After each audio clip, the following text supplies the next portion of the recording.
Sebelumnya perkenalkan, saya Rita Sefanya Giting dari kelas 12 IPS 1. Izin bertanya seputar Fakultas MIPA ya Pak. Seperti yang diketahui bahwasannya FMIPA adalah jurusan Saintek.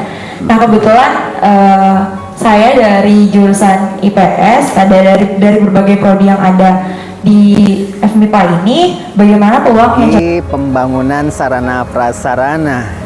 Nah, kalau ini bangunan SMA 1 Cikarang Utara ini dibangun ketika masih berada di kota atau kabupaten ya, sehingga pembangunannya 3 lantai. Karena apa? Menyikapi tentang CSR.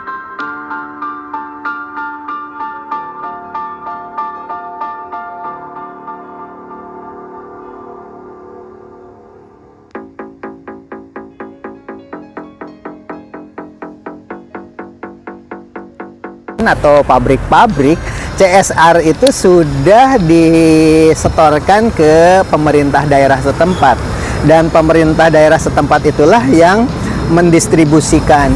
Makanya ketika SMA dengan SMK ditarik ke provinsi, tidak memiliki jatah dari CSR tersebut. Karena apa?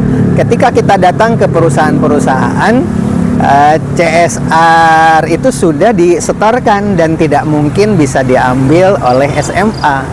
Oleh sebab itu, bangunan semegah ini untuk SMA dan SMK mustahil untuk bisa terjadi kembali karena anggarannya sudah diberikan ke SD dan SLTP. Sekarang bangunan-bangunan SD dan bangunan SLTP itu sudah luar biasa megahnya di Bekasi begitu. Sementara SMA itu kocar-kacir karena apa? Bantuan diperebutkan hanya dari satu sumber.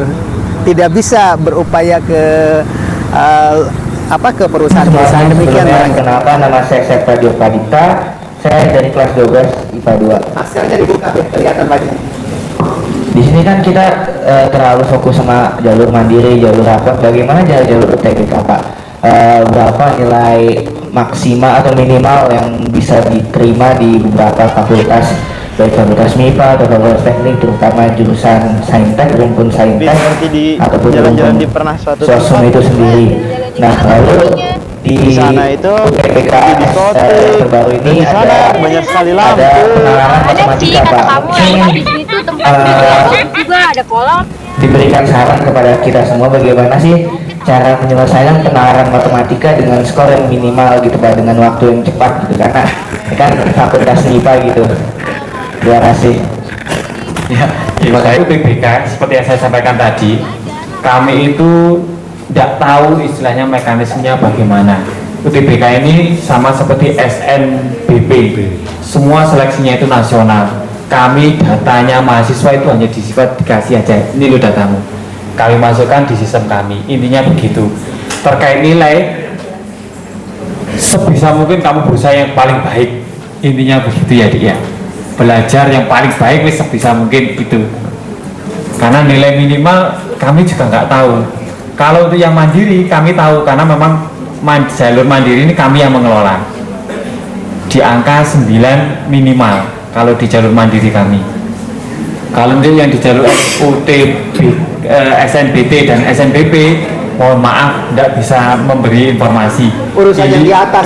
Urusannya di Jakarta masih bakal di atas kan. Begitu.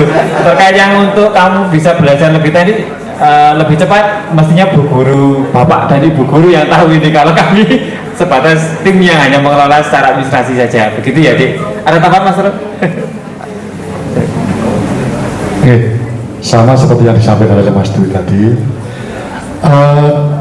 ada 2 hal. Yang pertama nasional, yang kedua mandiri.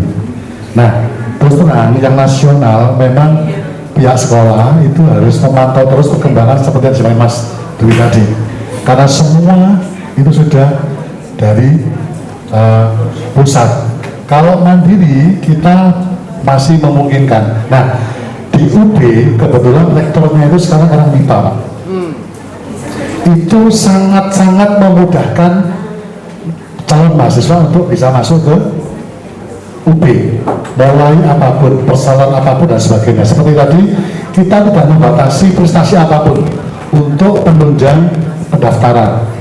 Memang nanti pengembangannya kita terbatas, hanya beberapa, walaupun memang semua fasilitas itu kita ada, mulai sport center dan sebagainya, itu kita lengkap di sana.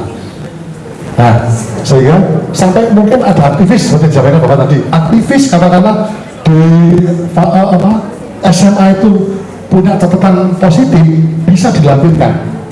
Sebanyak mungkin prestasi atau apapun bisa dilampirkan. Ada bukti tertulis. Nah, begitu. Kalau ada lembaga lain mengikuti sertifikasi lain, yang penting lembaga itu diakui, itu boleh. Nah, kalau tadi misalkan Gopak Sodor, kebetulan di kita nggak ada, Pak. Karena terlibatnya mungkin juga nggak ada. Tapi kalau dulu ada juga mahasiswa yang karena dia sudah masuk ke prapon itu tanpa harus tes masuk ke sini, kebetulan statistika. Tapi karena mungkin waktu itu dia sudah jenuh menjadi atlet panahan, sekarang di Malang dia mendirikan waralaba. Ya, alhamdulillah bisa merekrut teman-temannya. Jadi ada mungkin 107 tempat, ya lumayan lah. Kalau beli mobil baru sudah bisa sekarang. Dan membelikan teman-temannya. Nah, mungkin itu tambahannya. Oke, terima kasih Bapak. Iya. Ini kayaknya udah puas ya. Sebelumnya perkenalkan, saya Rita Sevanya Giting dari kelas 12 IPS 1. Izin bertanya seputar Fakultas MIPA ya Pak. Seperti yang diketahui bahwasannya FMIPA adalah jurusan Saintek. Nah kebetulan saya dari jurusan IPS, dari berbagai prodi yang ada di FMIPA ini, bagaimana peluang yang cocok untuk jurusan IPS ini, yang mana lintas jurusan ya Pak, dan bagaimana prospek kerja ke depannya dari peluang yang cocok tersebut. Terima kasih. Itu bisa langsung dijawab Pak dulu. Terkait lintas jurusan sebenarnya memang dari IPS ke MIPA ini juga agak berat gitu ya, karena memang dari PS ini mungkin dari matematikanya dasar banget gitu ya, tapi ketika nanti masuk di MIPA nanti akan masuk ke dasar menjerung intermediate dan advance. Tapi jangan berkecil hati, saya sampaikan kita pernah punya mahasiswa yang lintas jurusan tadi ya, Mas Diki ya. Dia dari IPS masuknya itu nggak main-main ke fisika. Semester 1 dia menjuarai ONMIPA. Jadi mungkin ini hanya kasus. Mungkin ada satu orang ini saja yang istilahnya dia semester 1, 2 itu menjuarai ONMIPA tingkat UB sampai dia melanjut ke jenjang berikutnya. Memang mungkin jiwanya IPS tapi otaknya IPA mungkin ini. Jadi ini kalau dari kami sih sebenarnya bisa saja selama Anda punya komitmen yang kuat terhadap belajar itu tadi. Ada juga sih sebenarnya kalau sempat diskusi dengan pihak departemen itu dari IPS kemana ya, kalau memang dari IPS ini kami menyarankan kalau IPS ini ke statistika nih. Jadi ke statistika ini hanya beberapa bidang yang mungkin harus dikuasai, tapi nanti larinya kalau statistika banyak ke banyak bidang istilahnya begitu. Kalau yang di biologi, kimia itu juga sepertinya berat kalau untuk anak IPS-nya, tapi kalau di statistika bisa jadi masuk, intinya begitu. Tapi kalau untuk lapangan pekerjaan, insya Allah di statistika juga banyak. Statistika ini termasuk salah satu prodi favorit kami yang istilahnya serapan tenaga kerjanya itu tinggi sekali.